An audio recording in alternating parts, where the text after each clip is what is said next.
मेरे दोस्तों, स्वागत है आपका विज्ञान क्विक में। और आज हम लोग बात करेंगे 1 जून के करंट अफेयर के बारे में। कौन कौन सी घटनाएं हुई हैं पूरे विश्व में, हमारे देश में किसकी नई नियुक्ति हुई है, और आर्थिक दृष्टि से, राजनीतिक दृष्टि से और खेल के परिदृश्य से, और हर एक जो भी एग्जाम के पॉइंट ऑफ व्यू से जो भी इम्पोर्टेंट पॉइंट है, हर एक पॉइंट हम लोग डिस्कस करेंगे। तो मेरे दोस्तों, चैनल पे बने रहिए, लाइक कीजिए और सब्सक्राइब कीजिए, और साथ में हम लोग एक एक पॉइंट का डिस्कशन करते हुए आगे बढ़ते रहेंगे। तो पहला पॉइंट देखते हैं हम लोग, देश विदेश से संबंधित है। यह है नाइजीरिया। नाइजीरिया में नए प्रधानमंत्री बने हैं, उनका नाम है बोला टिनुबू। ये है मिस्टर बोला टिनुबू, नाइजीरिया के ये प्रधानमंत्री बने हैं।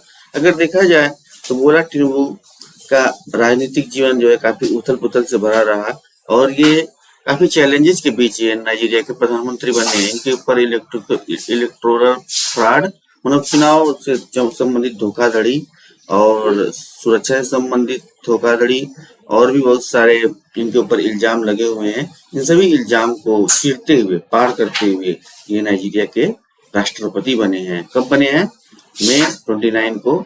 और इनका जो शपथ ग्रहण समारोह हुआ था, ये अबूजा में हुआ था। तो दोस्तों, ये क्वेश्चन आ सकता है कि हाल ही में नाइजीरिया के प्रधानमंत्री कौन बने हैं। तो आप याद रखिएगा कि नाइजीरिया के प्रधानमंत्री बने हैं बोला टिनुबू। प्रेसिडेंट बने हैं ये, राष्ट्रपति। ठीक है, तो ये एक इम्पॉर्टेंट क्वेश्चन हो सकता है। चलिए दोस्तों, अगला क्वेश्चन देख लेते हैं। अगला क्वेश्चन में क्या है, अगले पॉइंट में क्या है कि ये नियुक्ति से संबंधित है, नई नियुक्ति हुई है justice Mamidanna Satyaratna Shri Ramachandra Rao has been sworn is an 28th chief justice of the Himachal Pradesh high court. Himachal Pradesh high court के मुख्य न्यायाधीश बनाए गए हैं जस्टिस एम सत्यरत्न श्री रामचंद्र राव। और ये ओथ सेरेमनी का हुई राजभवन में विद गवर्नर शिव प्रताप शुक्ला। ठीक है, कौन कौन मौजूद था यहाँ पे? चीफ मिनिस्टर सुखविंदर सिंह सुक्खू और चीफ सेक्रेटरी प्रबोध सक्सेना, ये दोनों लोग वहां पे मौजूद थे। तो यहाँ पे ये क्वेश्चन तो आ ही सकता है कि हिमाचल प्रदेश के मुख्य न्यायाधीश किसको बनाया गया है हाल ही में। तो वह है कि सत्यरत्न श्री रामचंद्र राव। और ये भी आ सकता है कि पॉलिटी के पॉइंट ऑफ व्यू से कि एक क्वेश्चन में बन रहा है कि मुख्य न्यायाधीश की नियुक्ति कौन करता है, या मुख्य न्यायाधीश की शपथ ग्रहण कौन करवाता है। तो वो है आपके गवर्नर। ठीक है, गवर्नर।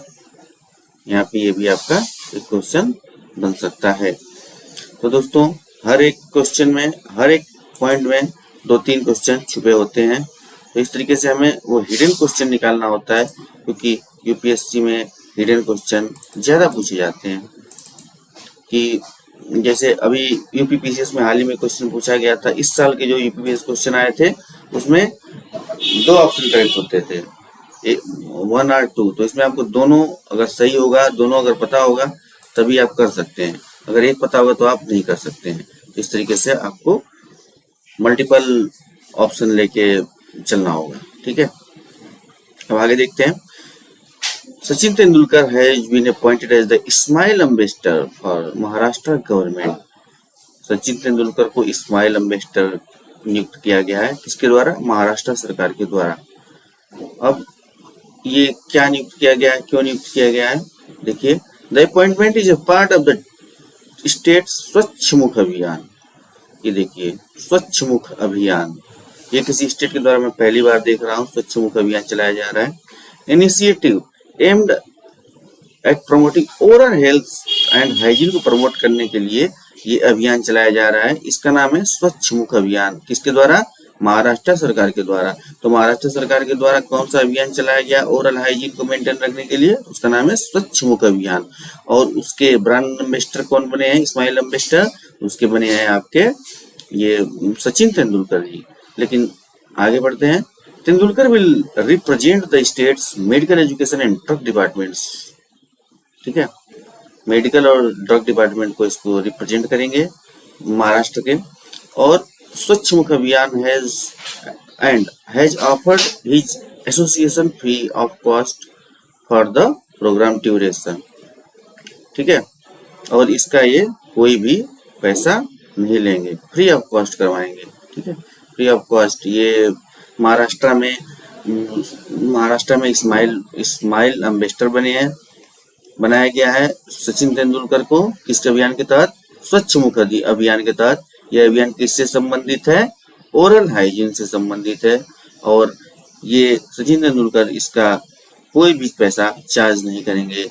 तो इसके लिए सचिन तेंदुलकर को मैं एक बार से सैल्यूट करता हूँ और इनके राष्ट्र भावना का प्रेम के प्रति मैं बहुत बहुत धन्यवाद देता हूँ। तो दोस्तों इस तरीके से इसी पॉइंट में देखिए आपके 3-4 क्वेश्चन बन गए, ठीक है। तो हर एक पॉइंट में कम से कम 2-3 क्वेश्चन तो आपको मिलेंगे ही। ऐसा नहीं है वन लाइनर कि ये इसका उद्घाटन कब हुआ था, तेजी से पढ़ते चले जाओ तो उसमें कुछ समझ में नहीं आता है और याद ही करने की बस बात रह जाती है। कोई कितना याद रखेगा? इतने सारे करंट अफेयर है, आप याद नहीं कर सकते किसी इतनी सारों को एक साथ। अगला देख लेते हैं हम, अंशुमाली रस्तोगी। कौन? Anshumali Rastogi a senior bureaucrat has appointed as India's representative to the Council of the International Civil Aviation Organization ICAO, ठीक है, इन मॉन्ट्रियल कनाडा, ठीक है। ये अंशुमाली रस्तोगी अभी हाल ही में रिप्रेजेंटेटिव बनाए गए हैं किसके? ICAO के, ठीक है। Rastogi will serve in his position for a period for 3 years. इनका कार्यकाल जो है 3 ईयर होगा। इनके पहले कौन था? ये पोजीशन किसके पास थी? तो वो थी शेफाली जुनेजा। शेफाली जुनेजा पहले थी, इसके बाद उन्हीं के स्थान पे आ रहे हैं कौन? अंशुमाली रस्तोगी। ये क्या बन रहे हैं? Representative of ICAO in Montreal Canada, ठीक है। The appointment was approved by the appointment committee of the cabinet headed by prime minister Narendra Modi along with 11 other appointments for various foreign posts। इसमें इंपॉर्टेंट ये है appointment cabinet committee, appointment committee of cabinet, ठीक है, के का अध्यक्ष कौन होता है? तो है प्रधानमंत्री, ठीक है।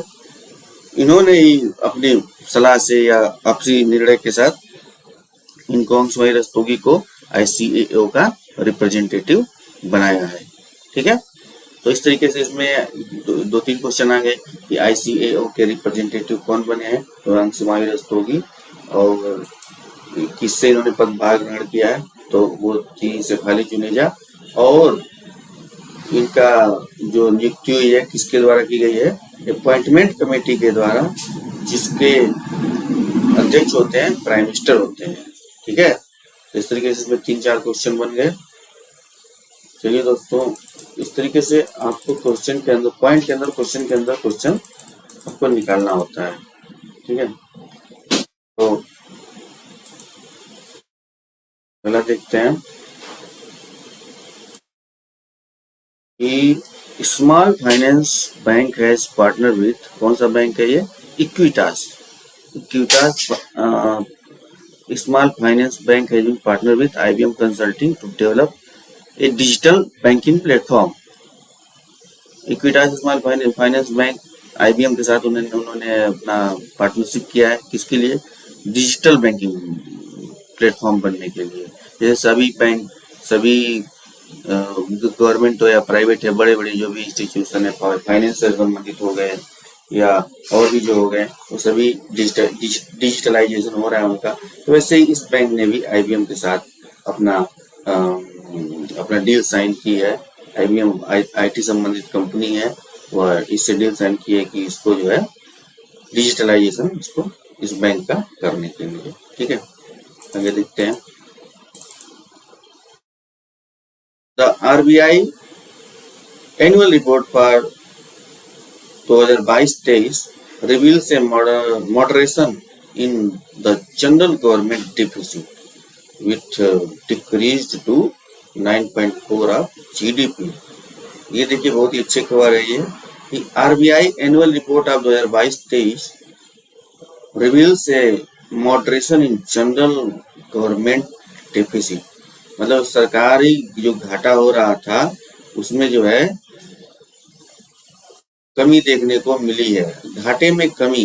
ठीक है, इसका मतलब ये अच्छी खबर है। ठीक है, कितने परसेंट से 9.4% की टोटल जो है ये कमी जो है 9.4% की देखी गई है। आगे पढ़ लेते हैं, इसको थोड़ा और क्लियर हो जाएगा पॉइंट ये।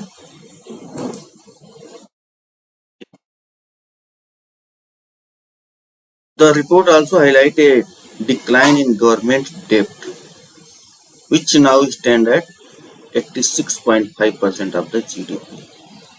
ठीक है, गवर्नमेंट डेब्ट मतलब भारत सरकार जो कर्जा लेती है उसमें भी गिरावट देखने को मिली है। वो कितना है, अभी कितना है 86.5%। अब पिछले साल की तुलना में देखिए, पिछले साल की तुलना में देखिए 2020-21 की रिपोर्ट ये है और 2022-23 की रिपोर्ट ये है। ठीक है, ये क्या हुआ है, जनरल गवर्नमेंट डेफिसिट पहले कितना था 13.1% था, अब इससे घट करके कितना हुआ है 9.4%। और ये जो डेप्थ है, डेप्थ था पहले 89.4%, 89.4%, अब उससे घट के कितना हुआ है 86.5%। ठीक है, तो यहाँ पे दोनों जगह आपको कमी देखने को मिली है, जो कि बहुत ही अच्छी बात है। यह रिपोर्ट जो है आरबीआई के द्वारा अभी प्रस्तुत की गई है, 2022-23 की रिपोर्ट प्रस्तुत की गई है। तो दोस्तों देश आगे बढ़ रहा है, जब कर्जा कम होता है तो बहुत अच्छा लगता है। आप भी कोई सामान लीजिए या कुछ क्रेडिट कार्ड का अगर बिल भुगतान कर दिए पूरा तो आपको बहुत अच्छा लगेगा। वैसे ही हमारा देश भी धीरे धीरे आगे बढ़ रहा है और कर्जों में कमी होती जा रही है। और हम जैसे भी कोई नई योजना चलानी हो, सड़क का निर्माण हो गया या और भी जितने नई नई योजनाएं चल रही हैं उनके लिए जो सरकार जो लोन लेती है देश से, विदेशी बैंकों से, वर्ल्ड बैंक से, तो उनका भी इंटरेस्ट सरकार को चुकाना पड़ता है। अगला देख लेते हैं दोस्तों, the RBI annual report for 2022-23 reveals the notable increase in the detection of counterfeit RS 500 notes in India.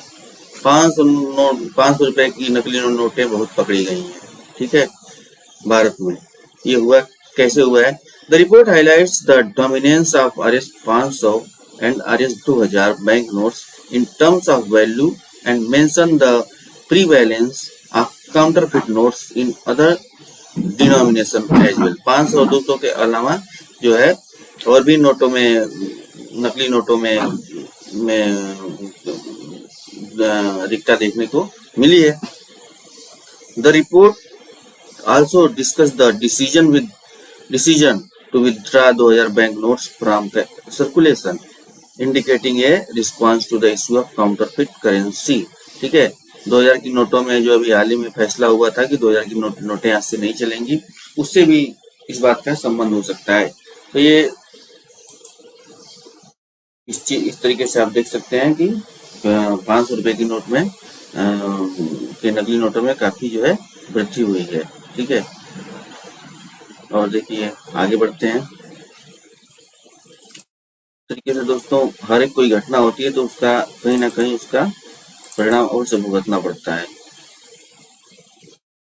अगला क्वेश्चन, अगला पॉइंट है कि the urban unemployment rate in India has dropped to 6.8% in the January to March 2023 quarter.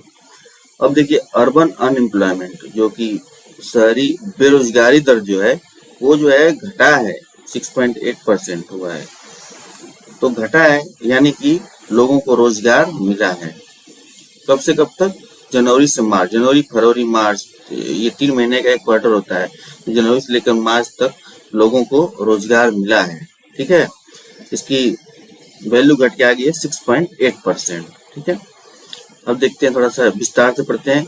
This decline represents the 7th consecutive quarter of improvement. लगातार 7 quarter से ये सुधार देखने को मिल रहा है। Signalling a positive trend in urban labor markets recovery from pandemic impact।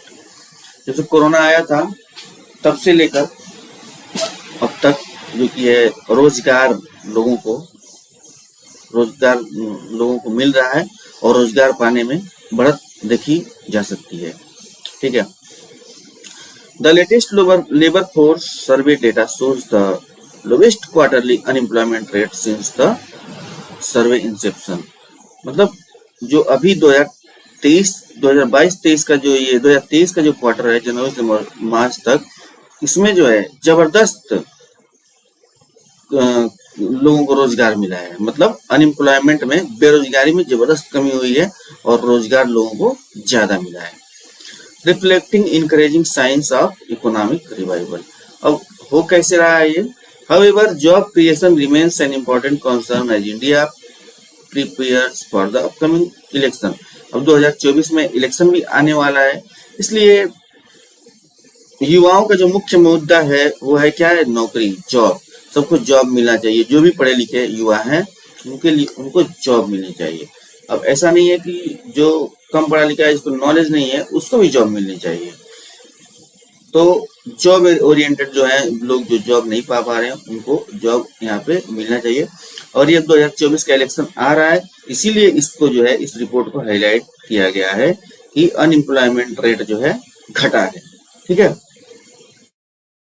तो इस तरीके से अगर घटा है तो बहुत ही अच्छी बात है मेरे दोस्तों, जो कि है हमारे लिए अच्छी खबर है कि सभी युवाओं को रोजगार मिले। लेकिन मैक्सिमम युवा तो रोजगार, मतलब जो हमारे यूपी बिहार के जो युवा हैं वो काफी यूपीएससी की तैयारी करते रहते हैं, और जो है और बाकी जो मुंबई हो गया, दिल्ली हो गया, वहाँ के युवा जो हैं वो अपना छोटा मोटा कुछ ना कुछ, जैसे बीटेक कर लिया या कोई कंप्यूटर कोर्स कर लिया, किसी कंपनी में लग गए, तो ये सब काम करके वो लोग रोजगार अपना पा लेते हैं।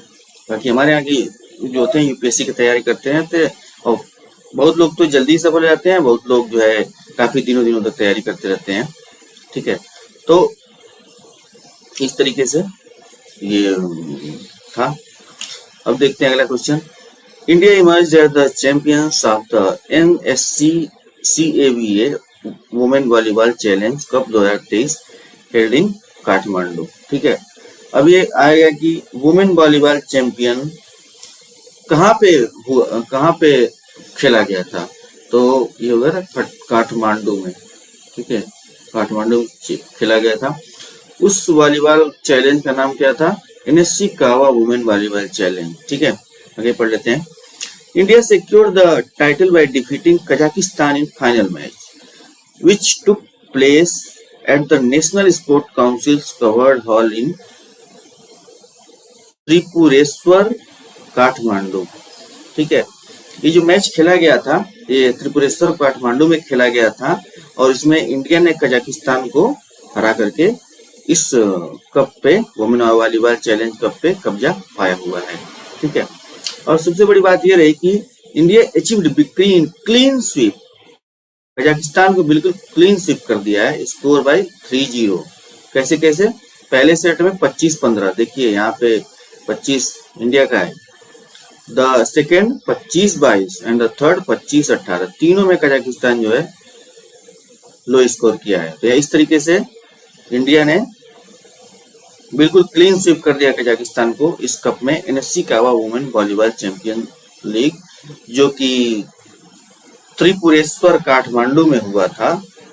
ठीक है। 2023 का मैच है। इसमें महिला वॉलीबॉल टीम ने कजाकिस्तान वॉलीबॉल टीम को 3-0 से हराया, और इस तरीके से इन्होंने इस कप पे फाइनल अपना कब्जा कर लिया।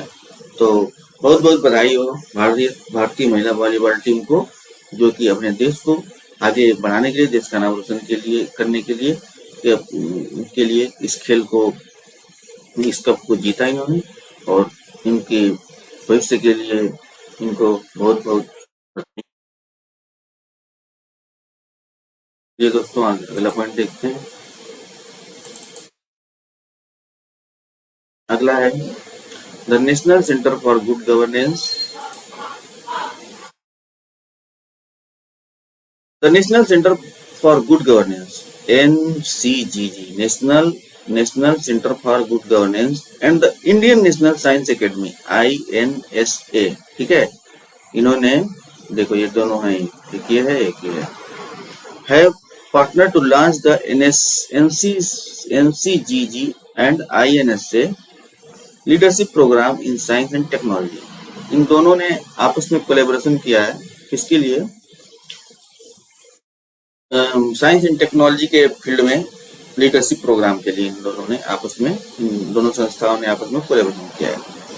The programme aims to nurture the next generation of scientific leaders and support prime minister Narendra Modi's vision for scientific and technological advancement in India by 2047। मतलब प्रधानमंत्री नरेंद्र मोदी, हमारे आदरणीय प्रधानमंत्री नरेंद्र मोदी का यह विजन है कि 2047 तक भारत को विज्ञान और तकनीकी के क्षेत्र में आगे बढ़ाना, ठीक है।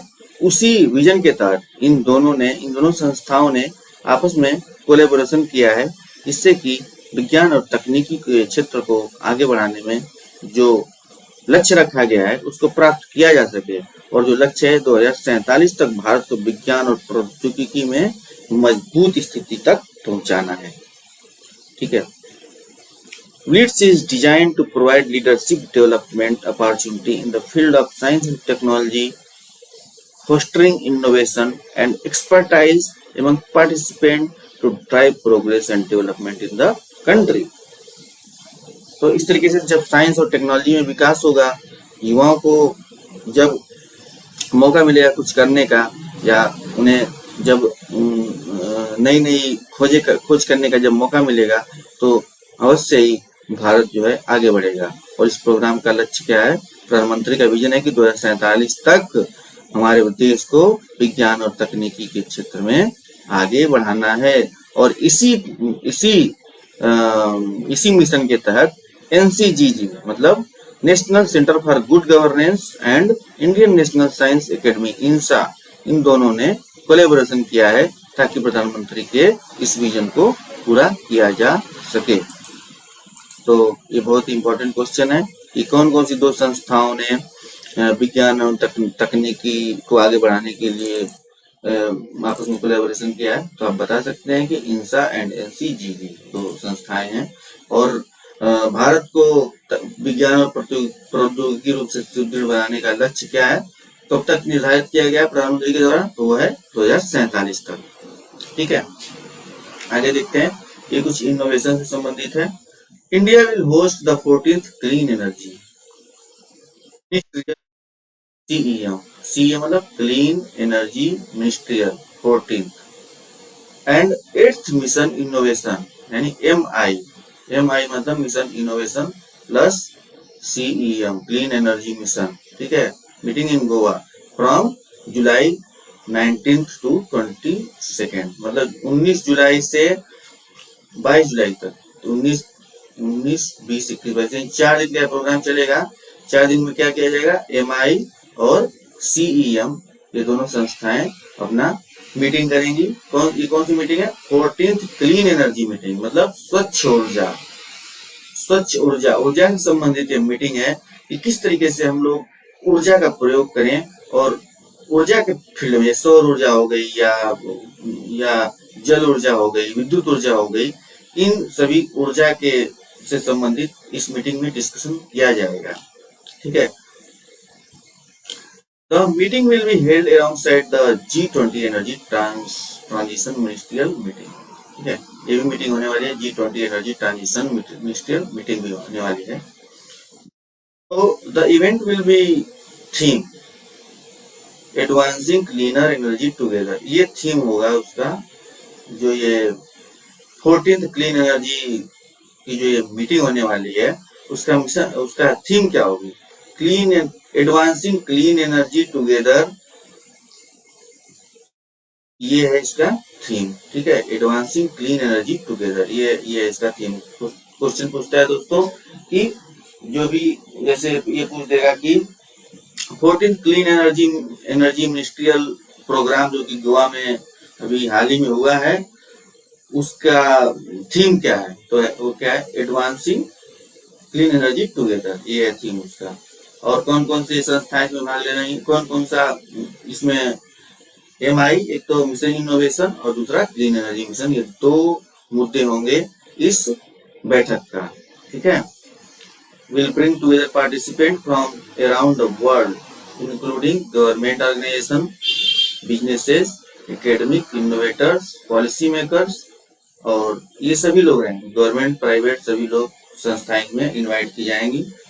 The program will include the discussion, launches of global initiative awards, roundtable meeting between ministers and CEO, various side events focused on the transitioning to the clean energy.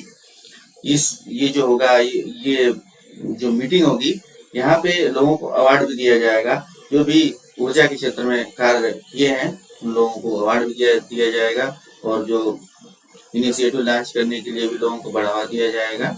इस तरीके से यह मिशन टोटली फोकस्ड होगा किस पे, clean energy mission पे, कि कैसे एक ऊर्जा के रूप में, दृढ़ ऊर्जा के रूप में सशक्त कैसे हम लोग अपने भारत को बना सकते हैं, उससे संबंधित यह मीटिंग होगी। और इसमें कौन क्या क्या रहेगा, उसमें MI मतलब मिशन इनोवेशन और क्लीन एनर्जी मिशन, ये दो चीजें रहेंगी इसमें। ठीक है, और इसका थीम क्या है, एडवांसिंग क्लीन एनर्जी टुगेदर, इसकी थीम है। और ये कहाँ पे होगा प्रोग्राम, गोवा में। अब कब से कब तक होगा, 19 जुलाई से 22 जुलाई 2023 तक। ठीक है, तो ये क्वेश्चन आएगा कि अभी 19 जुलाई, अभी हाल ही में जो गोवा में सम्मेलन हुआ है, उसका क्लीन एनर्जी मिशन में कौन कौन से दो, ये इसके थीम क्या है, तो एडवांसिंग क्लीन एनर्जी टुगेदर, और बहुत सारे क्वेश्चन इससे बन सकते हैं। दोस्तों जब आप पॉइंट पढ़ रहे हैं तो अच्छे से इसको पढ़िए, ताकि इसी में से देखिए 5-6 क्वेश्चन बन जाएंगे आपके। ठीक है, अगला क्वेश्चन देखते हैं दोस्तों, अगला पॉइंट कि वर्ल्ड नो टोबैको डे। ठीक है, world no tobacco day, world no tobacco day is observed every year on May 31st and it is organized by the WHO. World no tobacco day कब मनाया जाता है, May 31st। ठीक है, May 31st को world no tobacco day मनाया जाता है। ये कितना बढ़िया फिगर इसको समझाया गया है। ठीक है, और ये किसके द्वारा मनाया जाता है, ये WHO वर्ल्ड हेल्थ ऑर्गेनाइजेशन के द्वारा वर्ल्ड नो टोबैको डे 31 मई को हर साल मनाया जाता है। The purpose of this day is to raise awareness about the harmful effect of using tobacco and to promote policies that aims to reduce tobacco consumption. ठीक है, तो इसका क्या है, तंबाकू कम से कम उपयोग और सिगरेट और जितने भी निकोटीन से संबंधित जो चीजें हैं जो मार्केट में बिक रही हैं, उन पर प्रतिबंध लगाना और लोगों को अनेक तरीके के प्रोग्राम चला के लोगों को अवेयर करना, जागरूक करना कि किस तरीके से निकोटीन हमारे जीवन को प्रभावित कर रहा है। क्योंकि बहुत सारे युवा हम देखते हैं कि मतलब स्टाइल मारने के लिए या फैशन में रहने के लिए तो सिगरेट पीना शुरू कर देते हैं, लेकिन वो नहीं जानते हैं कि इनका कितना शरीर पे क्या दुष्प्रभाव पड़ रहा है। ठीक है, The focus is on educating the public about the health risks associated with both smoking and smokeless tobacco products. ठीक है, स्मोकलेस मतलब एक सिगरेट हो गया, और स्मोकलेस वाले कौन से हो गए, जो कि ऐसे तंबाकू जैसे अपना गुटखा हो गया, या फिर ये और भी सारे प्रोडक्ट आते हैं वो। Encouraging people to quit using tobacco and during government's organization and individual take action tobacco to restrict the tobacco use. अब इस वर्ल्ड नो टोबैको डे का थीम क्या है, we need food not tobacco. बहुत ही बढ़िया थीम है, हमें खाना चाहिए तंबाकू नहीं। ठीक है, we need food not tobacco. इस तरीके से इसमें कितने क्वेश्चन बन गए, तो वर्ल्ड नो टोबैको डे कब मनाया जाता है, 31 मई को। ठीक है, और वर्ल्ड नो टोबैको डे की थीम क्या है, we need food not tobacco. World no tobacco day किसके द्वारा मनाया जाता है, किसका इनिशिएटिव है, तो यह है कि WHO का इनिशिएटिव है। तो इस तरीके से इसी में देखिए आपके 3-4 क्वेश्चन इसमें भी आ गए। ठीक है, तो दोस्तों हर एक पॉइंट, हर एक स्लाइड में कम से कम 4-5 क्वेश्चन है। टोटल यहाँ पे आपके 13 स्लाइड है आपके, 13 यानी एक पहली और एक दूसरी छोड़ी, यानी 12 स्लाइड। 12 में 4 क्वेश्चन पर स्लाइड में है, तो 48 क्वेश्चन है इसमें। ठीक है, इस तरीके से आपके 50 क्वेश्चन लगभग तैयार हो जाएंगे डेली। ठीक है, तो दोस्तों अगर आपको वीडियो अच्छा लगा है तो लाइक करें, सब्सक्राइब करें, और ताकि जिससे हमारा भी जो है मनोबल बढ़ता रहे कि हमारे दोस्त लोगों को वीडियो पसंद आ रहा है और लाइक कर रहे हैं और सब्सक्राइब। अब कुछ अगर कुछ इसमें आपको कमी लग रही है या कुछ और चाहिए तो आप कमेंट भी कर सकते हैं। ठीक है दोस्तों, फिर मिलेंगे कल एक नए करंट अफेयर के साथ। तब तक के लिए धन्यवाद।